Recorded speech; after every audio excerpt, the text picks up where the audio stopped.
مظاہرہ کریں گے تو انشاءاللہ ضرور اس کی برکتیں حاصل ہوں گی. اور پھر حضور پاک کی وہ دعا کہ اللہ خوش و خرم رکھے اس شخص کو جو میری حدیث سنے اور سنائے. سرکار کی دعا حاصل کرنے کے لیے بیٹھے ہیں. یقین جانیے جس کو لگ گئی یہاں بھی بیڑا پار ہے اور وہاں بھی بیڑا پار ہے. آغاز کرتے ہیں اور 20 منٹ ہو جائیں تو مجھے اشارہ کر دیجیے گا کوئی بھی بھائی ادب کے ساتھ. نحمده ونصلي على رسوله الكريم اما بعد فاعوذ بالله من الشيطان الرجيم بسم الله الرحمن الرحيم لن ينال الله لحومها ولا دماؤها ولكن يناله التقوى منكم آمنت بالله صدق الله العظيم.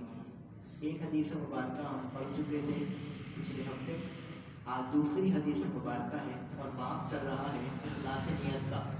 ہمارے تمام اعمال اقوال ظاہری پوشیدہ اعمال میں اخلاص نیت کے بارے میں بات چل رہا ہے. نیت کی کیا اہمیت ہے. وعن ام المؤمنین ام عبد اللہ عائشہ رضی اللہ عنہا قالت. ام المؤمنین حضرت عائشہ صدیقہ رضی اللہ تعالی عنہا روایت کرتی ہیں, فرماتی ہیں قال رسول اللہ صلی اللہ علیہ وسلم, اللہ کے رسول صلی اللہ علیہ وسلم نے ارشاد فرمایا یغزو جیش الکعبہ, کہ ایک لشکر قرب قیامت کعبے پر حملہ کرنے کے لیے آئے گا.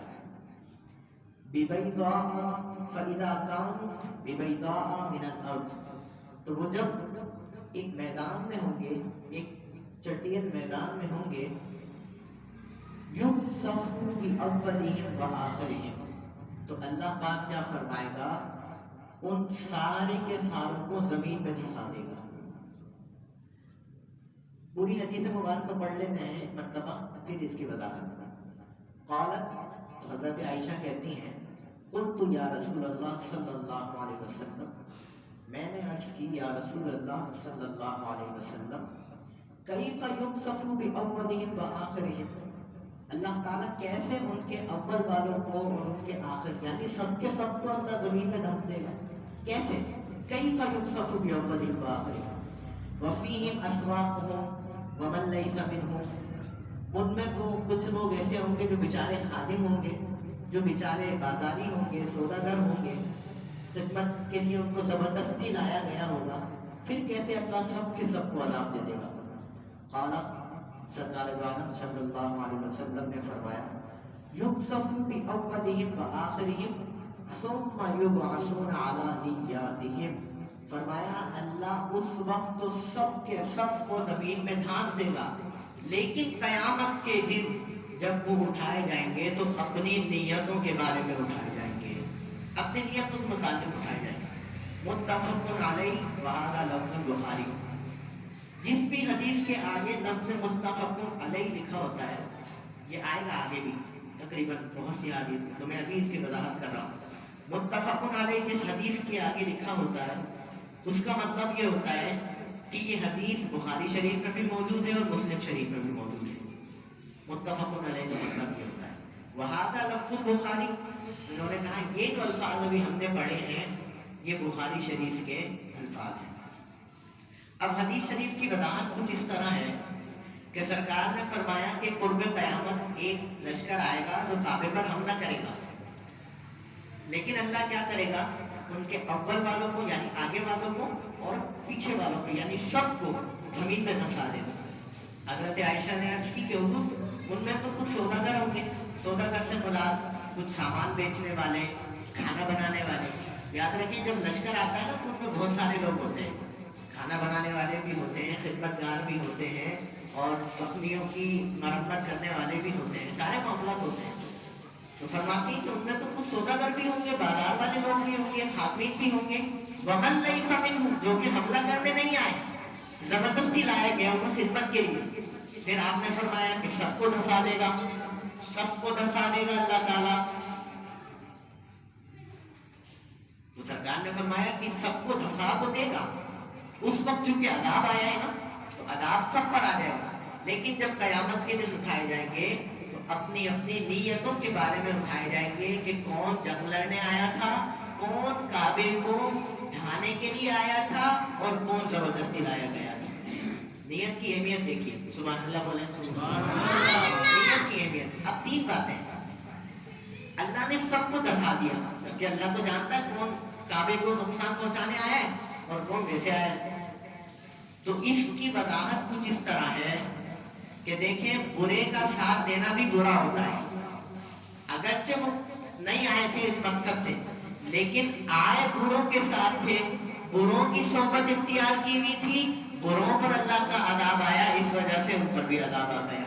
صحبت کا اثر کہ بروں کے ساتھ بیٹھنا، بروں کے ساتھ صحبت اختیار کرنا اللہ کی ناراضگی کا سبب ہوتا ہے۔ دوسری بات دیکھیے نیت، اس حدیث کی شرح میں محدثین نے لکھا کہ نیت کیسی چیز ہے کہ اب اللہ تو جانتا ہے نا، اس وقت تو سب کو دھسا دیا، لیکن جو جنگ لڑنے نہیں آئے تھے، جو کعبے کو نقصان پہنچانے نہیں آئے تھے، اب قیامت کے دن ان کا معاملہ یہ ہوگا کہ جو کعبے کو کھانے آئے تھے، جو کفار کے ساتھ ملے ہوئے تھے، تو اللہ ان کو کفار کے ساتھ اٹھائے گا، اور جو زبردستی لائے گئے تھے اللہ ان کو مومنین کے ساتھ اٹھائے گا۔ نیت، آپ کی نیت آپ کے عمل سے زیادہ بہتر ہے۔ The intention of a believer is better than his action، کہ انسان بندہ مومن کی نیت اس کے عمل سے بہتر ہے۔ اگرچہ عمل دیکھیں وہ لشکر کے ساتھ آئے تھے، دنیا میں وقتی سزا انہیں مل گئی، لیکن قیامت میں وہ کس کے ساتھ اٹھائے جائیں گے؟ مومنین کے ساتھ اٹھائے جائیں گے۔ تیسری بات، اللہ تعالیٰ نے دیکھیں کہ کعبے کی حفاظت کیسے کی ہے۔ لشکر تو آیا ہے، لیکن اللہ نے دیکھیں ان کو خود بخود اللہ نے اپنے گھر کی حفاظت کیسی کی ہے، کیسا ان کو عبرت کا نشان بنایا۔ ایک زمانے میں پہلے بھی کعبے پر حملہ ہوا تھا، حضور علیہ السلام کی ولادت سے بھی پہلے۔ یمن کا بادشاہ تھا ابرہہ، اس نے کعبے کو اٹھانے کی نیت سے حملہ کیا، اور وہ اپنے ساتھ ہاتھی لایا تھا، کئی ہاتھی تھے اس کے ساتھ۔ اب معاملہ یہ تھا کہ عرب میں ہاتھی نہیں پائے جاتے، افریقہ میں پائے جاتے ہیں، اور یمن جو ہے وہ افریقہ کے قریب۔ اب تو چونکہ علاقے بڑھ گئے ہیں، اس وقت تو علاقے الگ طریقے سے بٹے ہوئے تھے۔ تو یمن سے وہ آیا تھا، اپنے ساتھ ہاتھی لایا تھا بڑے بڑے۔ اب جب عرب میں یہ ہاتھیوں کا لشکر لوگوں نے دیکھا، پریشان ہو گئے۔ انہوں نے کیا کیا؟ انہوں نے سب کے اونٹ، بکریاں، جانور، سب کی کھیتیوں پر قبضہ کر لیا، چونکہ سب ڈر گئے تھے، ہاتھی کسی نے دیکھے ہی نہیں، پہلی مرتبہ عرب والوں نے ہاتھی دیکھے استعارتاً۔ اب کیا ہوا؟ حضرت ابو طالب حضور کے دادا جان محترم، ان کے بھی 100 اونٹ قبضے میں لے لیے۔ حضور کے دادا جان جو ہے نا عرب میں بڑے معزز تھے، چونکہ ہاشمی خاندان سے تھے، اور ہاشمی خاندان یہ قریش کے اعلیٰ ترین قبیلوں میں سے ایک ہے، قبیلہ قریش کے اعلیٰ ترین خاندانوں میں سے ہے۔ تو آپ دیکھیں کہ جب یہ حضرت ہاشم، حضرت عبد المطلب رضی اللہ تعالیٰ، یہ جب ابرہہ کے پاس گئے نا، تو ان کی پیشانی میں ایک نور چمکتا تھا۔ ابرہہ نے وہ نور دیکھا، برجستہ وہ اپنی جگہ سے کھڑا ہو گیا حضور کے دادا کے استقبال، اور حضور کے دادا نے کہا کہ ابرہہ تو ہمارے جو 100 اونٹ تو نے لیے ہیں واپس کر دیں۔ اب آپ یہاں پر دیکھیے خوبصورتی، 100 اونٹ واپس کر دیں۔ ابرہہ نے کہا میں تو آپ کے کعبے کو اٹھانے آیا ہوں، جس کی آپ احترام کرتے ہیں، آپ کے باپ دادا احترام کرتے تھے، میں تو سمجھا آپ یہ عرض کرنے آئے ہوں گے کہ کچھ لے لو، دے دو، اور یہ کعبے والا معاملہ ترک کر دو۔ حضرت عبد المطلب رضی اللہ تعالیٰ آپ نے فرمایا کہ میں تو اونٹوں کا مالک ہوں، اونٹ واپس لینے آیا ہوں، کعبے کا جو مالک ہے اس کی حفاظت خود کرے گا۔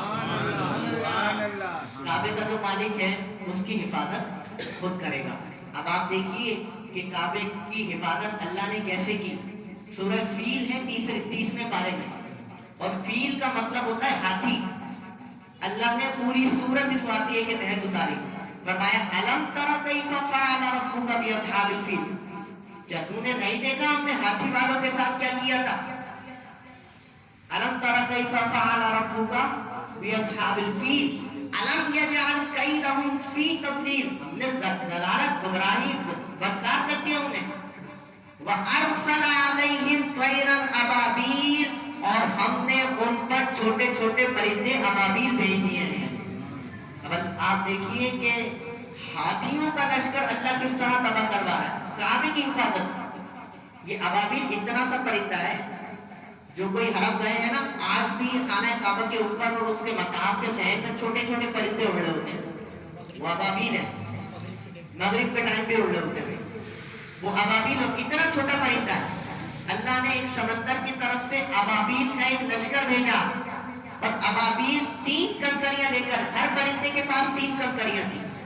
اتنا سا پرندہ 3 کنکریاں, ایک اس کے پنجوں میں اور ایک اس کے چونچ میں, 3 کنکریاں لے کر آیا ہر پرندہ. اور اس پرندے نے آسمان سے آ کر وہ کنکریاں چھوڑی.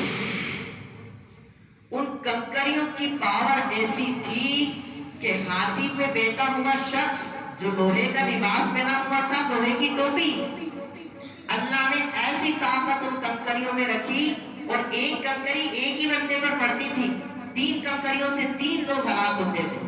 اللہ نے ایسی طاقت رکھی کہ وہ کنکری جب پڑتی تھی تو ہاتھی پر بیٹھے ہوئے شخص کے لوہے کی ٹوپی کو پھاڑتی ہوئی, اس بندے کے جسم کو پھاڑتی ہوئی, ہاتھی کے جسم کو پھاڑتے ہوئے زمین میں دھس جایا کرتی. اندازہ لگا رہے چھڑیا کی طاقت کتنی ہے اور وہ کس طاقت سے کنکری پھینک رہی ہے. ہاتھی کی کھال دیکھی کسی نے, یہ موٹی موٹی کھال آپ پھینکیں آپ پھاڑے گی. اتنا کچھ پھاڑتے ہوئے کنکری اس پریشر میں تھی کہ زمین میں دھس گئی. اللہ نے فرمایا ترمیہم بحجارۃ من سجیل فجعلہم کعصف مأکول. بس ان کنکریوں نے, ان چڑیوں نے کنکریاں پھینکی اور ان کنکریوں نے ایسی تباہی مچائی کہ وہ ہاتھی اپنے سارے لشکر سمیت کھائے ہوئے بھوسے کی طرح ہو گئے. اگر کوئی چیز گرتی ہے نا, یہ چورا ہوتی ہے تو پتہ لگتا ہے کیا چیز تھی. بلڈنگ گرے گی پتہ لگے گا چورا بلڈنگ کا ہے. لیکن علماء نے یہاں لکھا کہ جب وہ کنکری نے ان کو پھاڑا تو وہ ایسے ہو گئے کہ پتہ ہی نہیں تھا یہ کس چیز کا بنتا ہے. اللہ نے اپنے کعبے کی حفاظت کیسی فرمائی ہے. فرمایا ترمیہم بحجارۃ من سجیل, انہوں نے کنکریاں پھینکی, فجعلہم کعصف مأکول, تو وہ پورا کا پورا لشکر کیسا ہو گیا, کھائے ہوئے بھوسے کی طرح ہو گیا. گائے جب کھا لیتی ہے نا بھوسا, اور اگر تھوڑا سا پھینک دے تو آپ دیکھیں گے اس کی حالت کیا ہو جاتی ہے. بھوسا تو ویسے ہی بھوسا ہوتا ہے, لیکن جب اس کو کھا لیا جائے تو اس کی کیسی بدترین شکل نکل کر سامنے آئے گی. اللہ نے فرمایا کہ ہم اپنے کعبے کی حفاظت کرنا خود جانتے ہیں. تو یہ قرب قیامت کا واقعہ ہے, یہ ابھی تک رونما نہیں ہوا ہے. بعض محدثین نے ایک واقعے کی طرف اشارہ کیا لیکن وہ راجح قول نہیں ہے. راجح قول یہی ہے کہ یہ ایسا واقعہ ابھی ہونا ہے. بیضا کہا تو یہ بیضا نامی ایک میدان ہے جس کو میدان کہتے ہیں صحرا, ٹھیک ہے نا. بیضا کہتے ہیں چھوٹے بڑے میدان کو, چٹیل میدان کو. تو حضور علیہ السلام نے فرمایا کہ قرب قیامت ایک لشکر آئے گا کعبے کو اٹھانے کے لیے, نقصان پہنچانے کے لیے. ہوگا کیا, سارے کے سارے لشکر کو اللہ زمین میں دھسا دے گا. لیکن اب جب قیامت کے دن یہ لشکر اٹھے گا تو یہ اپنی نیتوں پر اٹھے گا. اب چونکہ باب اخلاص نیت کا ہے تو اس سے نتیجہ کیا نکلا, نتیجہ اس حدیث سے یہ نکلا کہ آپ کے ہر عمل کی جزا اور سزا آپ کے کرنے کی نیت پر ہے. جس نیت کے ساتھ عمل کریں گے قیامت میں اس کی جزا ویسے ہی دی جائے گی. کسی کو دکھانے کے لیے کوئی عمل کریں گے تو ثواب نہیں ملے گا, اور اگر کوئی بھی عمل اللہ کی رضا کے لیے کیا جائے گا یا اچھی نیت کے ساتھ کیا جائے گا تو یقین جانیے کہ پچھلی حدیث میں ہم نے پڑھا تھا نا وَإِنَّمَا لِكُلِّ امْرِئٍ مَا نَوَىٰ, تو بس جیسی بندے کی نیت ہوگی ویسا ہی ویسا اس کو ثواب عطا دیا جائے گا. بولے سبحان اللہ. جیسی نیت ویسا ثواب. ایک حدیث مبارکہ ہم نے پڑھی ہے اور ایک ہی حدیث مبارکہ پر ہم اکتفا کریں گے. کتنے منٹ ہو گئے؟ 15 منٹ ہو گئے. ماشاءاللہ, کہیں سبحان اللہ. اب آپ دیکھیں 20 منٹ کا ہم نے کہا تھا, چونکہ اگلی حدیث جب اگر ہم پڑھیں گے اس کی وضاحت اور زیادہ ہوگی. یہ اگلی حدیث ہے، مضمون الگ ہے، حدیث الگ ہے، واقعہ الگ ہے. تو ایک حدیث میں کتنی ساری باتیں کی. گروہ کی صحبت نے عذاب کو مستحق بنا دیا. بھلے سے وہ زبردستی لائے گئے تھے لیکن آئے گروہ کے ساتھ تھے. تو جو گروہ کو مار پڑی، آپ چرسیوں کے ساتھ بیٹھیں گے، پولیس آئے گی آپ کو بھی اٹھا کر لے کے جائے گی. چوروں کے ساتھ گھومیں گے، پولیس آئے گی آپ کو بھی لے کر جائے گی. کیوں؟ کہ آپ گروہ کے ساتھ بیٹھے ہوئے تھے. عذاب آیا، سب پر آیا، لیکن پھر تھانے جا کر بات نہیں ہوگا ہاں بھائی تم نہیں پیتے، نہیں تم چوری نہیں کرتے چلو. اسی طرح قیامت میں کیا ہوگا، یہ آئے تو گروہ کے ساتھ تھے لیکن جو اس نیت سے نہیں آئے تھے تو سرکار نے فرمایا ثم یبعثون علی نیاتہم، جب قیامت کے دن اٹھائے جائیں گے تو اپنی اپنی نیتوں کے مطابق اٹھائے جائیں گے. ٹھیک ہے، پہلی بات یہ ہو گئی کہ گروہ کی صحبت، گروہ کا ساتھ نہیں دینا ہے. کہیں آپ کو لگے کہ برا کام ہے اور تھک جائیں گے، آپ وہاں سے بالکل اپنا راستہ جدا کر لیں، گروہ کا ساتھ نہیں دینا ہے. دوسری بات ہم نے یہ کہی تھی کہ نیت، کیونکہ نیت کا معاملہ ہے، جیسی نیت ہوگی ویسی جزا ہوگی، ویسا ہی عمل ویسا ہی اجر آپ کو دیا جائے گا. ٹھیک ہے نا. اور تیسری بات یہ کہ یہاں پر اللہ تعالیٰ کی شان بھی ظاہر ہو رہی ہے کہ جس طرح وہ پہلے اپنے خانہ مقدس کا حفاظت جو ہے وہ کرتا چلا آیا ہے، قرب قیامت کی حدیث بھی دیکھی جائے گی اور اس حدیث کا ہم ظہور انشاءاللہ قیامت کے دن دیکھیں گے. قیامت سے پہلے یعنی قرب قیامت میں دیکھیں گے کہ جب یہ لشکر آئے گا تو زمین میں دھسا دیا جائے گا. آخری بات ہے وہ ابھی نقطہ ذہن میں آیا ہے. سبحان اللہ بولو. جب میں نے مطالعہ کیا تو اس وقت نہیں آیا تھا. عقیدہ ثابت ہو رہا ہے، ہر جمعے ہم کوئی نہ کوئی عقیدہ ثابت کر رہے ہیں، حدیث سے عقیدہ ثابت کر لیں. قرب قیامت آ گئی، آ گئی، بتائیں جلدی بتائیں، ٹائم نہیں ہے. قرب قیامت آ گئی، واقعہ ہو گیا. جو چیز نہیں ہوتی اسے غیب کہتے ہیں. سرکار نے خبر دیتی ہے، بتاؤ اس میں غیب ہے یا نہیں ہے. سبحان اللہ، سبحان اللہ. قرب قیامت تو آئی نہیں، سرکار کو تو گزرے ہوئے 1400 سال گزر گئے، حدیث تو جب کی ہے ہم آج پڑھ رہے ہیں. قرب قیامت آئی نہیں ہے، واقعہ ہوا نہیں ہے، سرکار نے فرما دیا. اور صرف واقعے کا نہیں، قیامت تک کی خبر دے دی. آئیں گے، دھسا دیے جائیں گے، پھر اپنی اپنی نیتوں پر اٹھا لیے جائیں گے. اللہ تعالیٰ ہمیں مجلس حدیث کے جو فیضان ہیں ان سے زیادہ مستفید فرمائے اور اس سے زیادہ سیکھنے کی توفیق عطا فرمائے. وآخر دعوانا الحمدللہ رب العالمین.